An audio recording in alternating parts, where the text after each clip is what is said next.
Hola, soy el doctor Iván Fuentes Blanir, docente de Unitec de Estructura y Función, y ahora veremos el tema de ventilación pulmonar y los mecanismos por los cuales podemos respirar.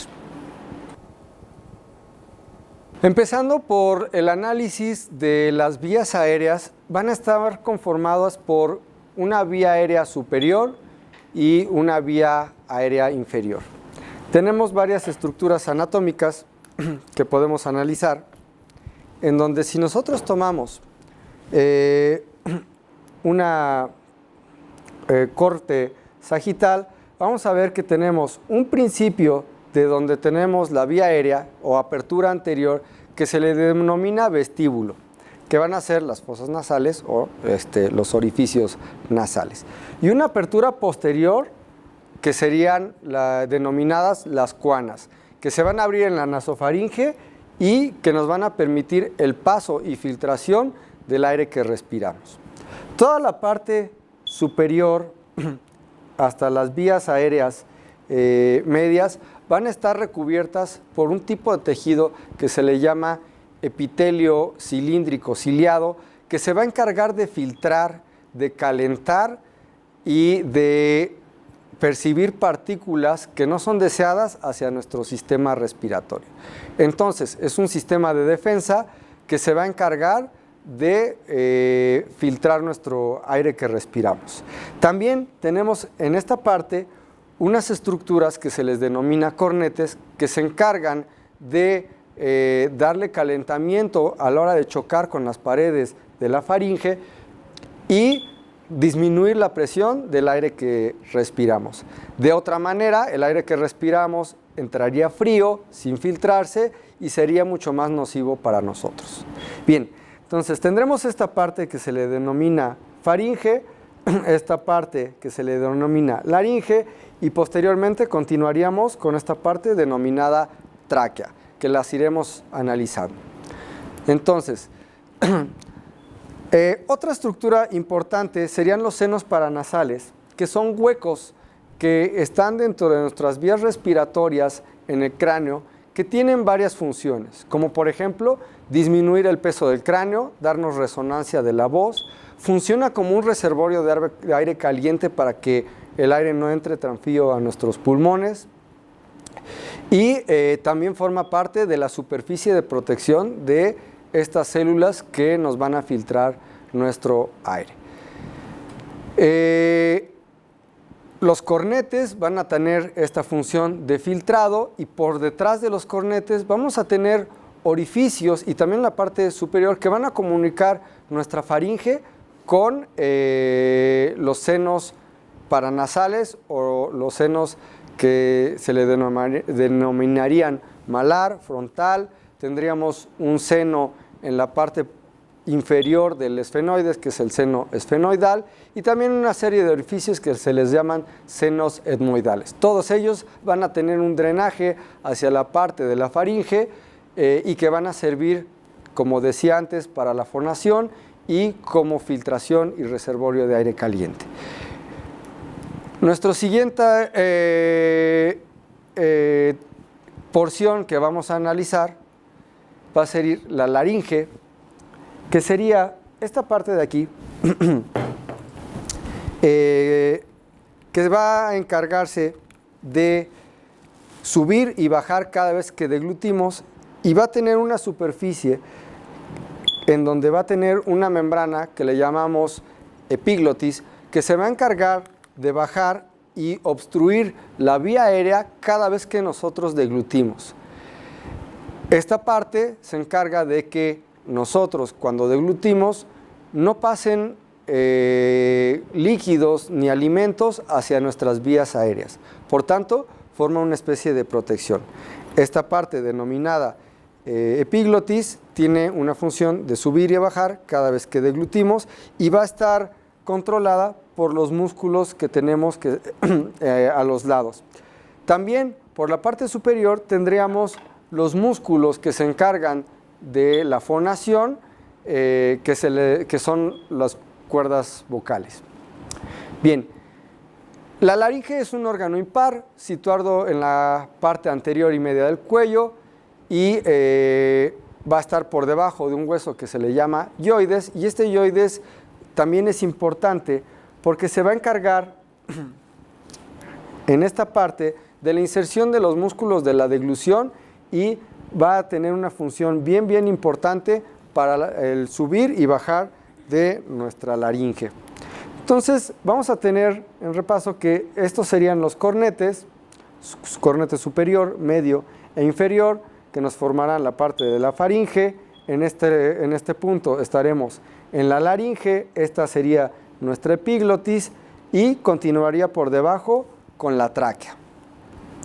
Bien, la tráquea va a ser una estructura tubular que va a tener una longitud aproximadamente de 12 centímetros, un grosor de aproximadamente 2.5 centímetros, dependiendo de la persona, y que va a estar formada por entre 16 a 20 anillos cartilaginosos. Están hechos de cartílago y su función de este cartílago es poder tener esta elasticidad de apertura y cierre gracias a un músculo que está en la parte posterior y que nos va a dar esta disminución o aumento del calibre de la vía respiratoria. Va a tener en la parte central una división que se le denomina carina, y esta carina es donde se van a partir la tráquea en la parte inferior hacia el bronquio principal derecho e izquierdo. Toda la parte de la tráquea va a tener varias capas de tejido. Una capa mucosa, que va a ser la parte más interna, una capa submucosa, una parte cartilaginosa y epitelio de revestimiento.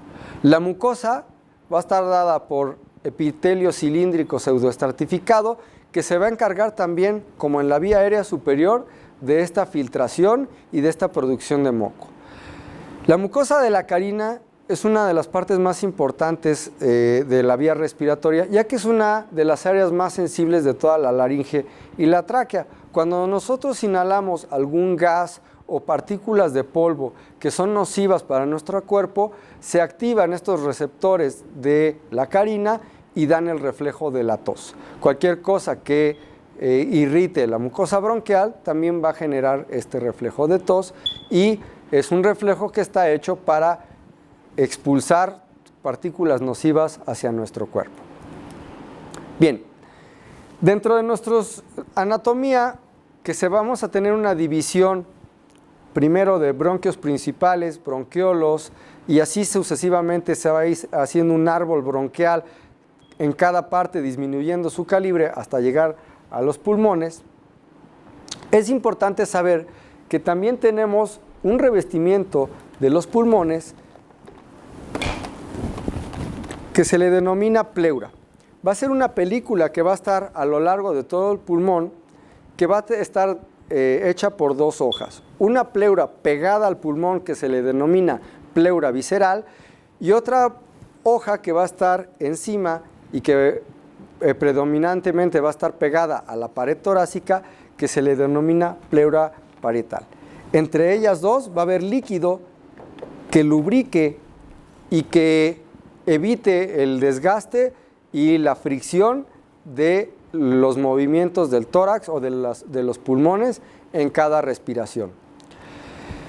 También otra de las funciones de las pleuras es guardar presión negativa para que los pulmones se puedan distender en cada inhalación y en cada exhalación.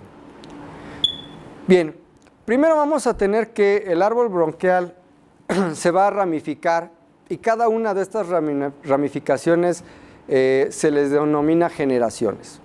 En donde vamos a tener las primeras ramificaciones se les denomina bronquios, que van a ser las primeras 3 ramificaciones. Si nosotros vemos la estructura de nuestro pulmón, vamos a ver que va a estar dividido por lóbulos principales. Para el pulmón derecho vamos a tener 3 lóbulos y para el pulmón izquierdo 2 lóbulos, superior e inferior. Entonces, los bronquios principales van a ser los que nos dividan bronquio superior, bronquio inferior, y en el caso del derecho, superior, medio e inferior. Por eso son solamente las primeras 3 generaciones. Posteriormente vamos a tener generaciones de la 4 a la 15 que se les denomina bronquiolos, y después de 16 divisiones vamos a tener bronquioles terminales. Estos bronquiolos terminales son importantes porque a partir de ahí ya se pierde la parte cartilaginosa o la parte de cartílago de nuestras vías aéreas superiores, y este tejido va a ser reemplazado por un epitelio de musculatura lisa que nos va a poder regular el calibre de nuestras vías aéreas distales. Estas divisiones, hasta el final, constituyen una parte anatómica que se le denomina espacio muerto.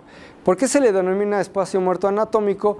Porque aunque yo exhale lo más que pueda, aún así vamos a tener esta parte tubular como la tráquea que no puedo yo colapsar y no puedo dejar sin aire, y va a quedar un reservorio de gas de aproximadamente 150 mililitros de volumen.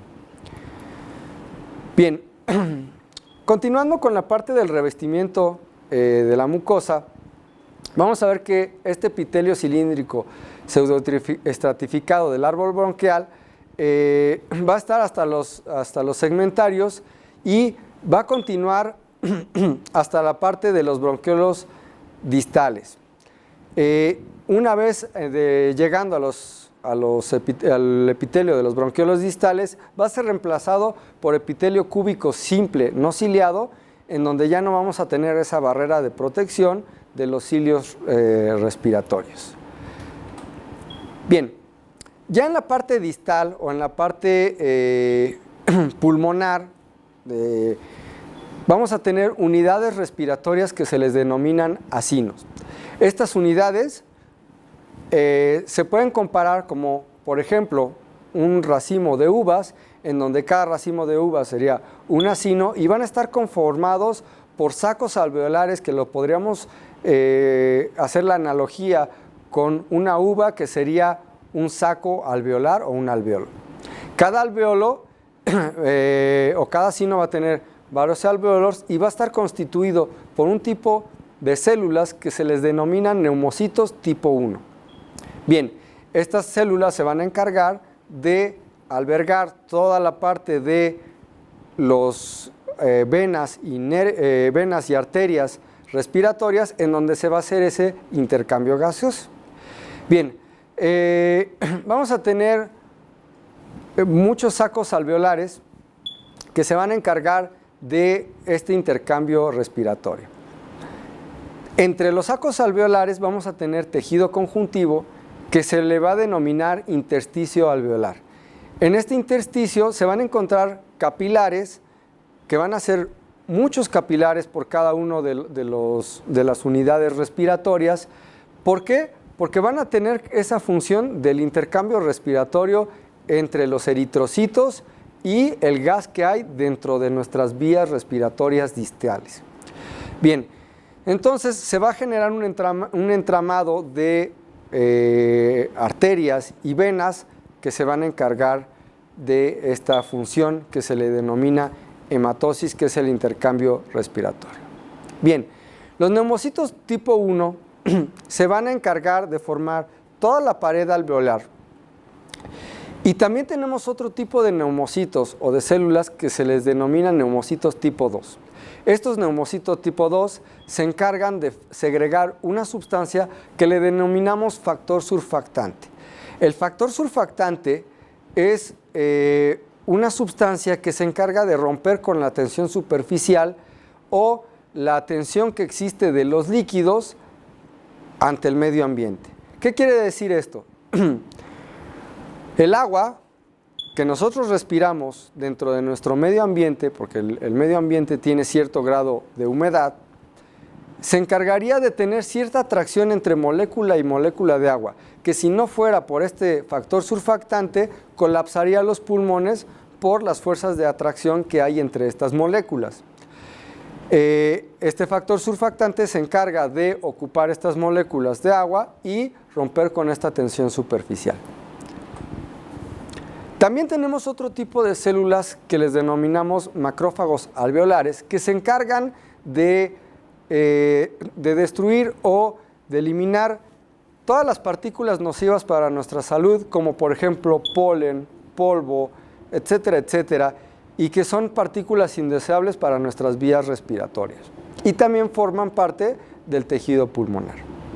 Bien, una parte importante de la respiración es que tenemos un músculo que le denominamos diafragma, que nos va a dividir la cavidad torácica de la cavidad abdominal, y este músculo va a estar encargado de aproximadamente el 70% de la carga inspiratoria. ¿Qué quiere decir?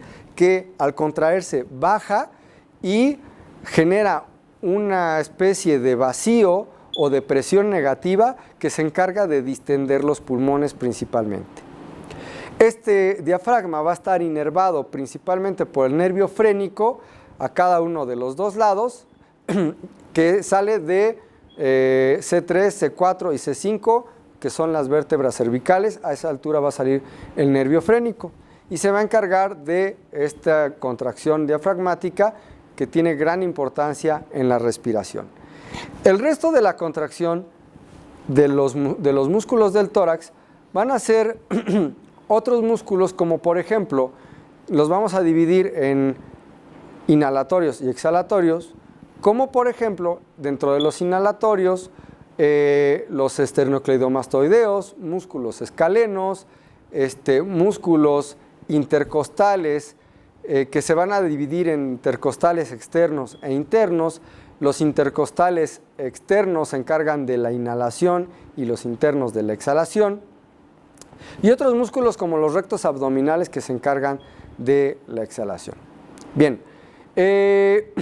una vez que tenemos distendido el pulmón y llenado de aire por esta presión negativa que generan estos músculos, necesitamos tener cierta presión de aire dentro de nuestros alvéolos, lo cual se le va a denominar perfusión. Esta perfusión se va a encargar de la diseminación de estos gases a través de la barrera alveolo-capilar de los pulmones. Bien, ¿cómo es que nosotros podemos respirar y cómo es que esos gases llegan hasta nuestros eritrocitos? Sucede por un fenómeno que es por difusión de gases por diferencia de presiones. Cuando yo respiro, cada vez que respiro, inhalo aire a una presión de 760 milímetros de mercurio, que es la presión atmosférica, lo que equivale a una atmósfera. Esta presión va a llenar mis pulmones, que van a tener cierta concentración de gas. Hablando, por ejemplo, del oxígeno, vamos a tener una presión aproximadamente de 100 milímetros de mercurio. Si yo lo comparo con la presión que hay del oxígeno a nivel de las venas, que vienen ya con un retorno de sangre que ya ha ocupado oxígeno y que tienen una menor concentración de oxígeno de aproximadamente 40 milímetros de mercurio, vamos a ver que a diferencia de los 100 milímetros de mercurio que había dentro del alvéolo, va a haber una diferencia de presión de gases. Esa diferencia de presión de gases hace que el gas migre del interior del alvéolo hacia el eritrocito, dando una presión arterial de 100 milímetros de mercurio. Lo mismo sucede para el CO2. El CO2 va a tener una presión aproximadamente de 46 milímetros de mercurio, que a diferencia de 0.03 milímetros de mercurio que tenemos de presión de gas en el medio ambiente, va a tener una difusión de gases hacia el exterior. Y es por eso que yo puedo exhalar el aire y sacar CO2 por diferencia de presiones. Bien, esta diferencia de presiones va a ser censada y va a ser regulada por mecanismos respiratorios que vamos a tener como mecanismo autónomo. Son mecanismos que van a ajustar la respiración dependiendo de algunas adaptaciones que hace nuestro cuerpo, como por ejemplo, dependiendo del pH, dependiendo de la demanda que tienen nuestros músculos de oxígeno, la demanda cerebral, etcétera, etcétera. Esta demanda metabólica nos va a ejercer cambios en el organismo, en el control autónomo, que van a regular la respiración. Y vamos a tener un control cortical, quiere decir esto que una parte de la corteza del cerebro se encarga del control de la respiración, un control químico, como por ejemplo el que tenemos sensado en el callado aórtico por quimiorreceptores, y estos quimiorreceptores nos van a sensar parte del pH, que también existen receptores en el hipotálamo, y este pH va a dar información importante para la regulación de nuestra respiración y también un control reflejo, como por ejemplo el control de la tos. Estos mecanismos van a mover músculos, como ya mencionaba antes, inspiratorios y expiratorios. Dentro de los inspiratorios, el diafragma, que es el principal, intercostales externos, esternocleidomastoideo, serratos anteriores, escalenos. Dentro de los expiratorios, principalmente rectos abdominales e intercostales internos. Bien, básicamente son los mecanismos por los cuales podemos inhalar y exhalar. Como general o como resumen, pues básicamente nuestra respiración está dada por este control muscular que nos va a dar una presión negativa y se va a encargar de la distensión de nuestros pulmones, y esta distensión va a jalar aire que por difusión o por diferencia de presión de gases se van a poder incorporar a nuestras células como el eritrocito y que va a poder captar o sacar gases nocivos, como en este caso el CO2, que ya se ha utilizado en nuestro cuerpo. Pues bien, esto sería como un resumen de las generalidades de las vías respiratorias y de los mecanismos de ventilación pulmonar.